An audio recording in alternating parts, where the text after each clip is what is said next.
Taste the Daily. பொதுச் செயலாளர் Edappadi K Palaniswami பிறந்தநாள் விழாவின் ஒரு பகுதியாக கடலூர் மாவட்டம் சிதம்பரம் அருகே மாபெரும் கிரிக்கெட் போட்டி நடைபெற்றது.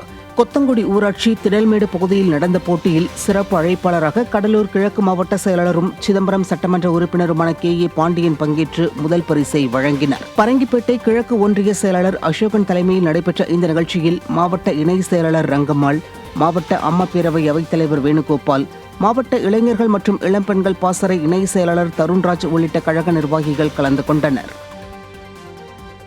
கடலூர் மாவட்டம் புவனகிரி அருகே இருவேறு இடங்களில் கட்டப்பட்டுள்ள நாடக மேடையை அதிமுக சட்டமன்ற உறுப்பினர் அருண்மொழி தேவன் ரிப்பன் வெட்டி திறந்து வைத்தார். சாத்தப்பாடி வீரமுடையானத்து மக்களின் கோரிக்கையை ஏற்று சட்டமன்ற உறுப்பினர் அருண்மொழி தேவனின் தொகுதி மேம்பாட்டு நிதியில் இருந்து நாடக மேடை புதிதாக கட்டப்பட்டது. திறப்பு விழா நிகழ்ச்சியில் கழக நிர்வாகிகள் மற்றும் பொதுமக்கள் கலந்து கொண்டனர்.